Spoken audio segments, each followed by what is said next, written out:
Hi, everybody. We're looking at chapter 10 this week on substance-related disorders. We'll do a really quick overview of some of the different categories of psychoactive drugs, which is definitely not our focus. We're going to focus more than on the two main substance disorders that we can see people struggle with, what happens when we combine substances, and then some of the causes and treatments. Kind of a short chapter in the sense that there's really only two main disorders that we'll talk about here, but we'll talk about some of those causes and treatments and elaborate on it a little bit. And you'll be looking at a case study of this as part of your discussion this week, kind of applying and building on the knowledge that we'll talk about in the slides here.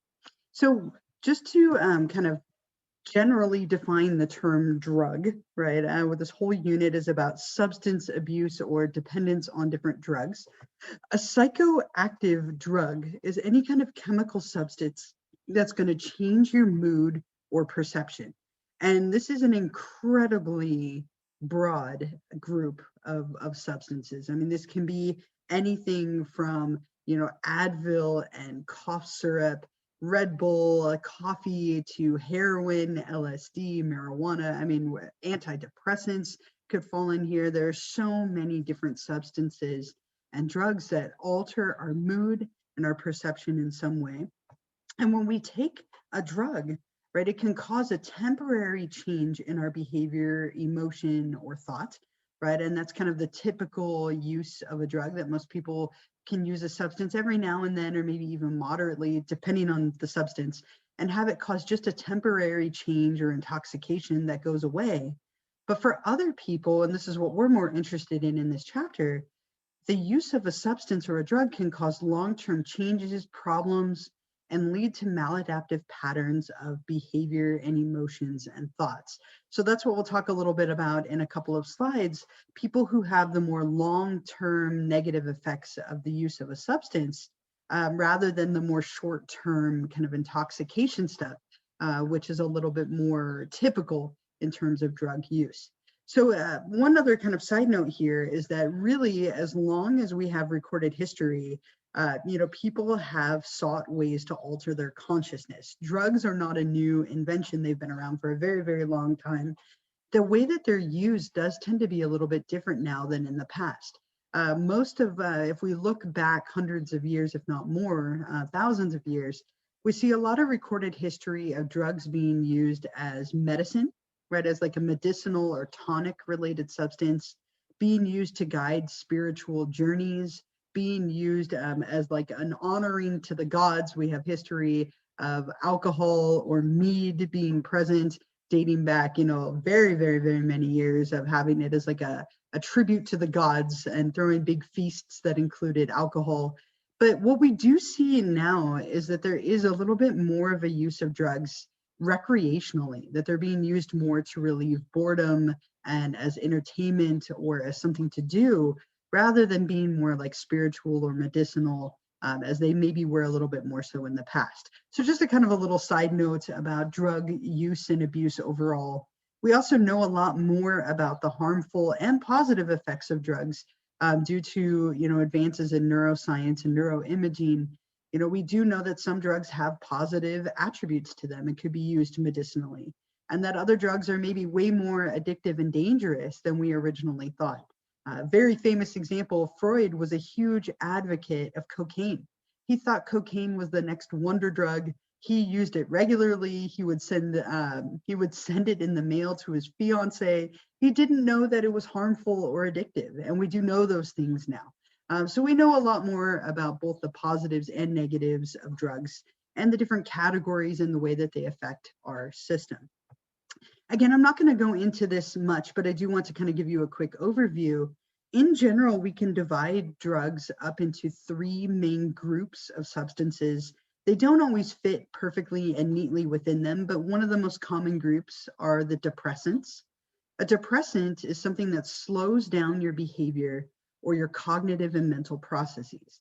The most common depressants are alcohol, the sedative hypnotic drugs like the barbiturates and benzodiazepines, things like Xanax and Valium, the opioids, or another very common group, any of the drugs derived from the opium poppy, Morphine, heroin, even endorphins to an extent are naturally kind of occurring endogenous chemicals. But depressants are things that do tend to have a very kind of depressing, slowing down feature to them, even if maybe at some point they might produce a little bit of like stimulation initially. The way that they affect our system is to depress our thinking and behavior.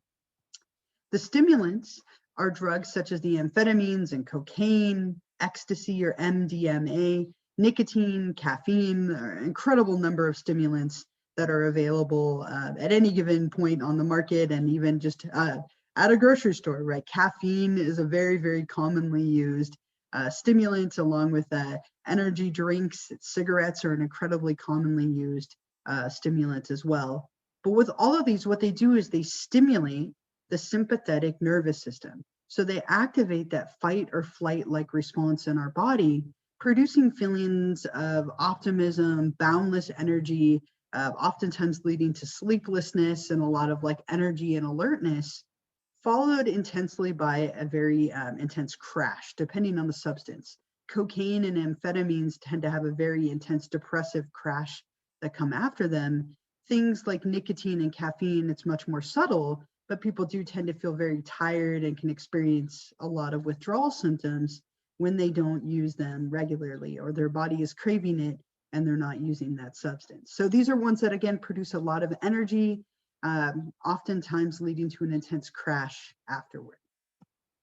Finally, we also have the hallucinogens, sometimes called psychedelic drugs or mind manifesting drugs. These are any substances that are going to distort your visual and auditory perception, invoking sensory images in the absence of sensory input. So people often see or hear things that aren't there, or feel things that aren't there, maybe have false beliefs about reality. They really distort your perception of the world around you. Two of the most common hallucinogens, and obviously there are way more than this, but the two of the biggest ones are LSD, which produces a lot of hallucinations and delusions, which can be very similar to the ones that someone would experience in a psychotic state, like if they were experiencing schizophrenia, for example. And then marijuana also falls into this category as well. Kind of a tricky drug to classify, but because it does sometimes distort people's sense of time and space, we do tend to put it as a mild hallucinogen, even though it could also be viewed as a depressant as well, depending on the different strand or strain of the cannabis that somebody is using. So a lot of different substances, and again, we're not going into that in great detail, but it's definitely an area of a lot of interest, and you could take something like a neuropsychology class that we offer here. If you wanted to learn more about how these all affect the mind and the body, what we are much more interested in is when somebody develops a substance use disorder. Now, as I mentioned at the beginning, if somebody uses a drug, they become intoxicated, right? So if you have several alcoholic drinks, or you smoke pot, or you use heroin, you can have a cluster of temporary symptoms, behavioral or psychological changes that occur shortly after the ingestion of a substance. So when somebody uses a drug, they have a short-term substance intoxication. We're less interested in that and more interested in when people have long-term problematic patterns of drug use. And there's really only one main disorder that we see for that, and it's called substance use disorder. So somebody can have substance use disorder with alcohol, substance use disorder with cocaine. What you would do is you would specify the substance that they're using. And this, interestingly, in the DSM-4 TR, the last version of the DSM, there were actually two different categories of substance use problems. People could have a substance abuse disorder or a substance dependence. And what they did in the DSM-5, which makes a ton of sense, is they combined them together to make one disorder called substance use disorder. And people can have this on a continuum from mild to severe. And it does include a whole range of side effects, or symptoms that people have to display. And it's a long-term pattern. And so what people have to have is the presence of two or more symptoms occurring over a 12-month span. So this isn't a temporary issue. This is somebody who over the course of a year, over the course of 12 months, is showing 2 or more of a bunch of different symptoms related to the use of a substance. And they're causing significant distress and impairment in their life as a result. So some of the different things that we might see, some of the different symptoms to have this disorder, people develop what's called tolerance. They need to have more and more of the drug in order to get the same effect. So they used to be able to have a tall cup of coffee, and now they need, a quad venti, whatever, in order to get the same effect. They have become tolerant to the caffeine, and they have to add more and more and more of it in order to get the same result. People also have withdrawal symptoms. When they stop using the substance, they feel unpleasant, both physically and psychologically. They might have intense cravings, shaking, headaches, stomach aches, vomiting. Some substances are very, very difficult to withdraw from, but they feel lousy when they don't have it. Your body has become used to it, and so you experience withdrawal symptoms when you aren't taking the substance. You have a persistent desire to reduce using the substance, but you are unsuccessful whenever you try to cut down. You spend an excessive amount of time trying to obtain, use, or recover from the substance that you're abusing. You have a failure to fulfill your major obligations as a result of the use of it, right? So maybe you had a job and you're no longer going because you're high or you're hungover. So it's affecting your ability to fulfill your obligations. You continue to use the substance despite the fact that it's causing you problems. Maybe you've lost relationships over it, or friendships, or jobs, or it's gotten you into legal difficulties, and you continue to use it anyway. You use the substance in situations where it poses physical hazards. So maybe you're driving under the influence, and that could be very physically hazardous if you got into an accident. There are risks associated with the drugs that you're using, but you're using them anyway. And then you have a strong desire or craving or urge to use the substance. You might also, I'm looking to see if there's any other ones here, continued use despite the awareness that it's causing a physical or psychological problem. So the essence is that you're using a substance despite the fact that it's causing you a bunch of issues. You have a lot of time dedicated to using it, obtaining it, recovering from it, and it's causing you problems fulfilling your life obligations. And again, all of this occurring over the span of a year and causing you significant distress and impairment across your life circumstances. A lot of people struggle with substance disorders. And again, you would specify the substance that they're using as a result. And I don't have it on the slide for some reason, but there is one more disorder that is very common, and it's called substance-induced disorder. And with a substance-induced disorder, you have somebody who has developed a mental illness as a result of using a substance. So maybe you have substance-induced anxiety as a result of using cocaine, or substance-induced depression as a result of abusing alcohol. So people can have a problem where they have an induced disorder as a result of a drug. Sometimes you might have heard of substance-induced schizophrenia. So somebody who develops psychotic disorders like schizophrenia as a result of using LSD or marijuana. So we can have somebody abusing or substance use disorder where they're using a substance and it's affecting their life, or we can have where somebody has developed anxiety, depression, schizophrenia, any of the disorders we've talked about as a result of using the drug. And it's a little bit tricky because you kind of have to figure out which came first, the disorder or the drug use. A lot of people use substances to help with their anxiety or help with their depression. But is it that the anxiety and depression was caused by the substance, or are they using the substance to help with the anxiety and depression? It's kind of the chicken or the egg debate, and it can be a little bit tricky to figure out which is motivating or causing which. A very important thing to do when you're trying to figure out a course of treatment. One thing that can happen when you combine medications or drugs, you get what's called a synergistic effect. Synergy means things working together to create a greater effect. It can be very powerful in group work and very powerful in a negative way when it comes to substances. When people take multiple substances, they can interact with each other in very unpredictable ways in the body, causing issues. But there are some very commonly combined substances, like people who drink Red Bull and vodka, or combining alcohol and an energy drink, can have a very unpredictable effect in our system. And there are a lot of people who've met very tragic endings as a result of combining substances together. This might be legal or illegal substances, very purposeful or accidental. There have been cases where people have committed suicide using a combination of substances, or when people have passed away and or died from kind of very poor combination of drugs interacting with each other.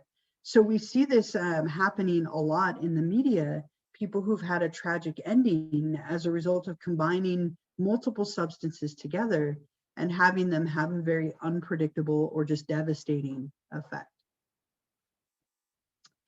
So some of the causes of substance-related disorders, very similar to eating disorders, there's a bunch of different factors and they can combine together to make somebody more or less vulnerable. From a socioeconomic, sociocultural status point of view, we could say that people maybe have stressful conditions in their life, unemployment, poverty, correlations with race and ethnicity, difficult situations growing up in difficult environments and conditions. Freud talked a lot about the psychodynamic perspectives of developing powerful dependency needs as a child, and maybe not being able to fill those needs or those holes. And so you turn to substances to try and fill those as an adult. You were a dependent child, so you become a dependent adult, dependent on substances.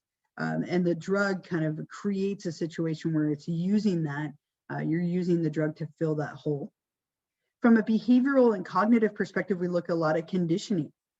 Oftentimes, drugs can be very rewarding for people. Somebody uses a drug and it creates a very happy, euphoric feeling. And so they want to use it again because they've been rewarded in the way that they felt. Or maybe somebody experiences a lot of anxiety and they use a drug and it helps them sleep, right? It was very rewarding and reinforcing, so they continue to use the substance. So there are a lot of behavioral and cognitive perspectives very directly related to conditioning that might shape somebody's likelihood to use and maybe even abuse a substance. From a biological standpoint, some substance-related disorders can be a little bit genetic. It does tend to run in families that people who abuse a substance might be more likely to have children who also abuse substances. That might be somewhat learned, or it could have a little bit of a genetic component. We also sometimes talk about some issues that can happen, for example, with our reward center. We all have a very dopamine-rich pathway in the brain that produces feelings of pleasure when it's activated. There are some people who have issues in like a reward deficiency syndrome where they might use substances to feel that rush or that thrill that people might feel more naturally. And they might have some deficiency there, which is why they're using substances to stimulate that pleasure pathway. So it could be a little bit genetic. It also could be traced to neurotransmitters and some issues with our reward center pathways in the brain. When it comes to treatment, depending on how you view the cause, it will dictate how you are going to then treat it. If we believe that the cause is related to childhood dependency and looking at childhood issues from a psychodynamic perspective, then we're going to go back and try and uncover those issues and resolve those needs and conflicts that rooted in childhood.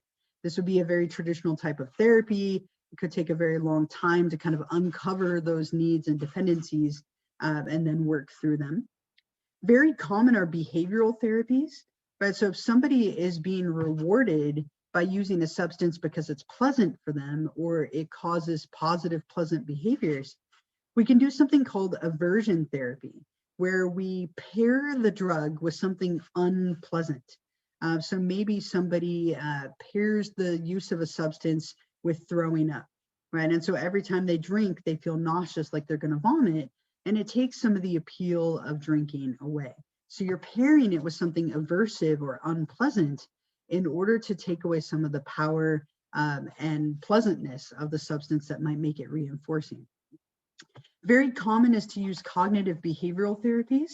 So maybe people are asked to keep a journal. Very common behavioral self-control training, where people keep a journal of all of the times where they have had cravings for a drug.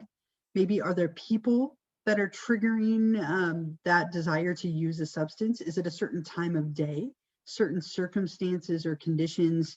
Keeping track of all that behavior and looking for different triggers and antecedents to the behavior, and then how can we work through it? Were there things that were helpful or not helpful? Kind of a high-powered journaling technique where you're monitoring yourself in an effort to look for those patterns and see how we can break them. From a biological standpoint, if somebody's using a substance, the number one goal is to get them detoxed, to systematically and maybe even medically supervise their withdrawal from a drug. Very common, especially with certain drugs like alcohol or even heroin. Some drugs are very difficult to withdraw from. Nicotine is actually also one of the more difficult ones to quit. But there might be cases where somebody needs to take another drug to help them get off of a certain substance. Very common with heroin addiction that somebody might be put into a methadone maintenance program where they are prescribed methadone by a doctor, which can have similar effects to heroin, but it's more controlled and regulated by a doctor. Now, it's really controversial because you're basically substituting one drug for another, and people can become addicted to methadone. But the idea is that they are having this regulated by a physician who's prescribing it. It's not illegal. And so we're trying to find a way to kind of segue somebody off of a medication. You might also have a case where people take another substance in order to help them, like people who have nicotine patches or nicotine gum in order to help them quit smoking cigarettes. So oftentimes we find ways to detox someone or maybe slowly transition them off of the drug, and sometimes other substances might be used as part of that process.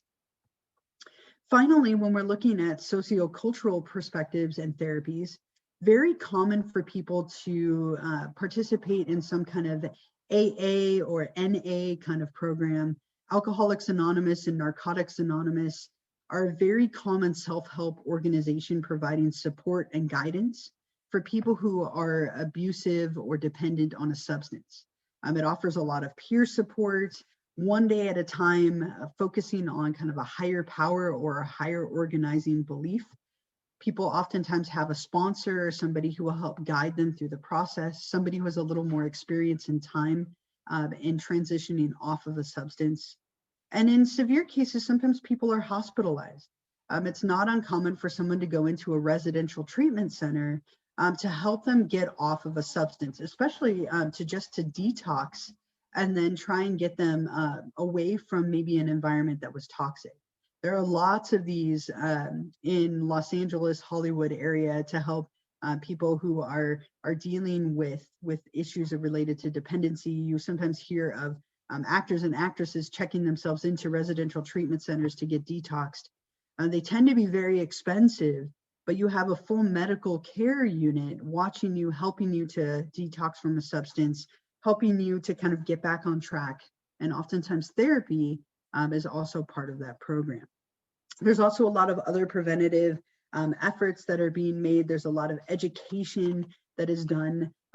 My three girls oftentimes have like the DARE week or like a substance blue ribbon week at school, or red ribbon week, where they're learning about the harmful effects of drugs. So a lot of preventative efforts related to education, especially when people are younger, to try and educate them about some of the harmful effects of substances before maybe they start using them.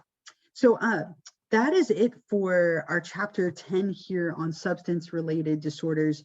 Again, the big ones here, there really only are two: substance use disorder, where somebody has a problematic pattern of use of a substance, and then substance induced disorder, where people have anxiety, depression, schizophrenia. A disorder develops as a result of using a substance. And really important, again, to try and figure out which came first, which will dictate how we diagnose it, and then also how we're going to treat it.